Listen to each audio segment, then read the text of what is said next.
ہاں، یہ کوئی میرے دوستوں یہ جانور تھوڑی ہے کہ ایک کھوٹے سے بندی ٹیپ لا کے ہم نے اپنے کھوٹے میں باندھ دیا.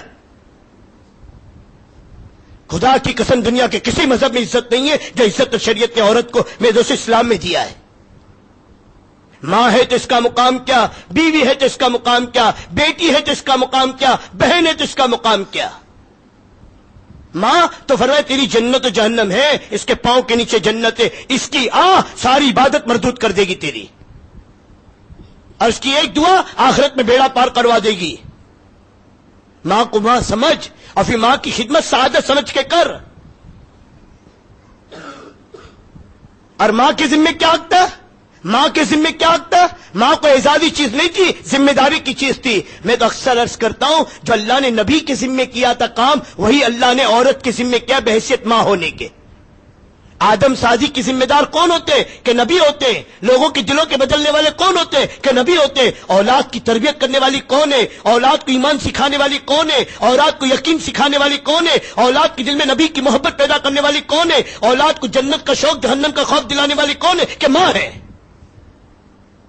آج جو ماں خود میرے دوستوں میں کوئی ویڈیو کی شوقین ہو، آج جو خود میں فیشن کی دیوانی ہو، آج جو خود میں بازاروں میں پھرنے والی ہو، آج جس ماں کی خود زبان پہ گالیاں ہو، کیا اس کی اولاد دیندار بن جائے گی؟ جس ماں کے سر پہ خود دوپٹہ نہ ہو، کیا اس کی بیٹی کے سر پہ دوپٹے کی امید کر سکتے ہو کہ اس کی بیٹی سر ڈھانکے گی؟ ہے میرے دوستو، میں کیا کہوں، بک رہا ہوں جنون میں دوستو. اللہ کرے کسی کو سمجھ میں آئے، ہاں اللہ کرے کسی کے دل میں آئے. یہ ماں کی ذمہ داری تھی، ماں کی آدم سازی. تمام اولیاء میرے دوستوں زندگیوں کو اٹھا کر دیکھو، ہر بڑے کے پیچھے میرے دوستوں ماں کا ہاتھ ملے گا، ماں کا، عورت کا ہاتھ ملے گا اس کی تربیت کا.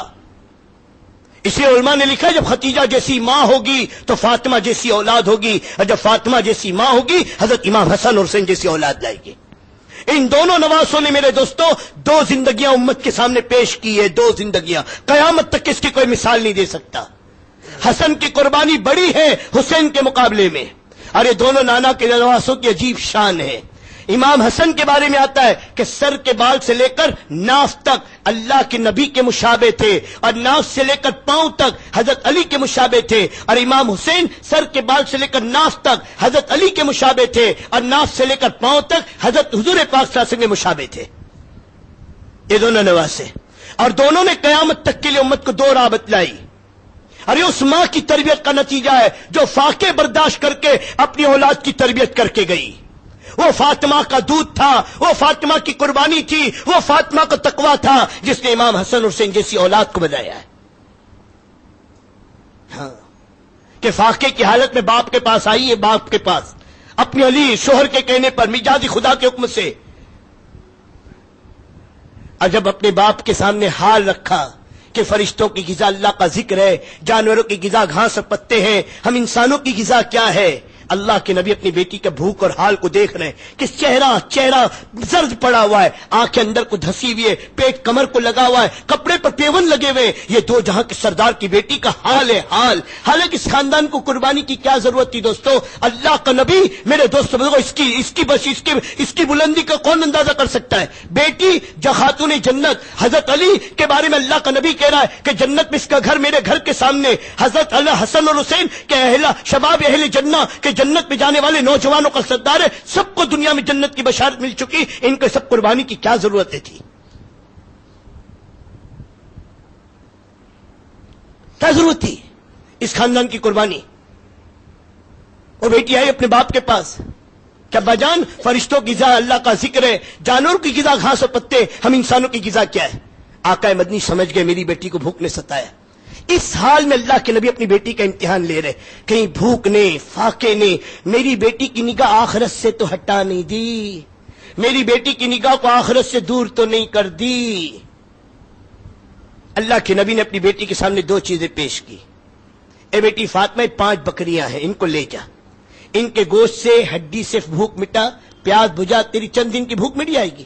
اب بیٹی فاطمہ اگر تو کہے تو میں تجھے 5 بکریاں دوں، 5 کلمات یاد کرا دوں جو جبرائیل مجھے سکھا کر گئے. کہ بھئی دوستو دونوں نہیں دے سکتے تھے حال میں؟ ایک باپ نہیں دے سکتا تھا اپنی بیٹی کو کہ میری بیٹی کا حال دیکھو، لیکن اس حال میں بھی اللہ کے نبی کہ کہیں حضرت خدیجہ کی تربیت کا نظام میں کوئی فرق تو نہیں آیا. اور وہ بھی امام الانبیاء کی بیٹی تھی, حضرت خدیجہ کی تربیت تھی. بے ساختہ اس بات کو سن کے کہنے لگے, ابا جان میں اپنی تقدیر پر, اپنے باپ کی بتلائی تدبیر پر راضی ہوں, آپ مجھے 5 کلمات یاد کرا دیں جو میری آخرت میں کام آئے.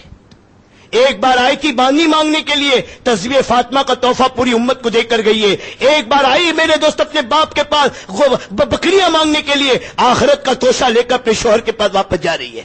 یہ عثمان کی بیٹی ہے. اور پھر یہ بیٹی ایسی تھی, اس کے اولاد ایسی تھی. امام حسن کی قربانی, حضرت علی کے بعد خلیفہ بنے, خلیفہ. لیکن میرے دوستوں دیکھو, امت کا وہ انتشار جو عثمان غنی کے زمانے سے شروع ہوا, حضرت علی جیسا تدبر, حضرت علی جیسی طاقت والا, علم کا دروازہ, علم کا خزانہ, ساری کوشش کے باوجود جس فتنے کو نہیں مٹا سکا, امام حسن کا سب سے بڑا کارنامہ حکومت سے دستبردار ہو کر, خلافت سے دستبردار ہو کر پوری امت کو اجتماعیت پہ جمع کر دیا. کیا ہم حکومت کے بھکاری نہیں ہیں؟ ہمیں زمین کے ٹکڑے نہیں چاہیے, ہمیں تو نانا کا دین چاہیے. ہم حکومت قربان کریں گے, نانا کا دین قربان نہیں کریں گے. یہ امام حسن کی قربانی. اور 28 سال پھر امیر معاویہ کا دور حکومت ہے. پوری دنیا میں میرے دوست کو ایک خلیفہ, کوئی انتشار نہیں, اور پوری امت جڑی ہوئی تھی.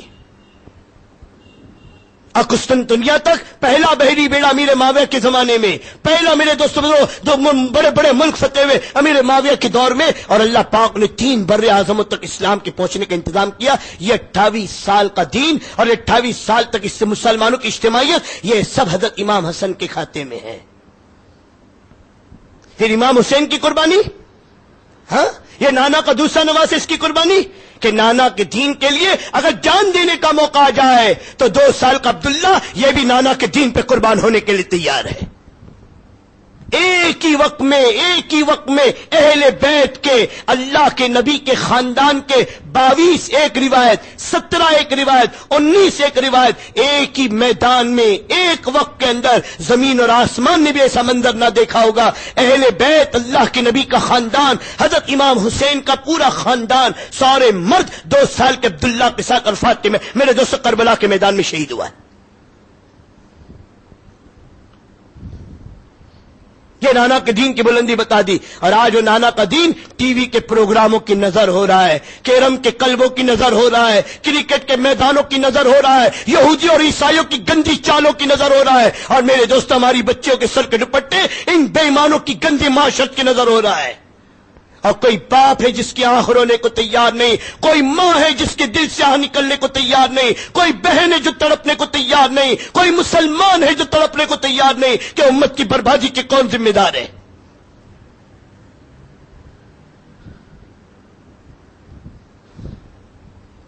دوستو رحم تو کرو, سوچو تو صحیح, معاشرت کہاں چلی گئی, کہاں چلی گئی.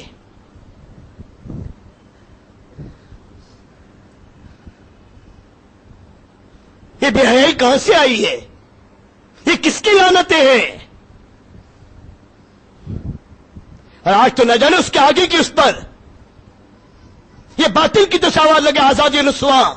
گھر میں روٹی پکانے والی بیک ورڈ ہے, شوہر کے پاس دبانے والی بیک ورڈ ہے, اپنے بچوں کی پرورش کرنے والی بیک ورڈ ہے, اور پڑھ لکھ کر کم سے کم کپڑے پہن کر بازاروں کی زینت بننے والی, ایئر ہوسٹس بننے والی, 400 غیر مردوں کی گندی نگاہوں کا سامنا کر کے جھوٹے برتن اٹھانے والی, پرائیویٹ سیکرٹری بن کر ایک اجنبی کے ساتھ رہنے والی, اور دکانوں پر بیٹھ کر ہر آنے والے گراہک کو اسمائل لینے والی, آج عزت والی ہے. یہ بے غیرتی ہے, یہ اسلامی چیز ہے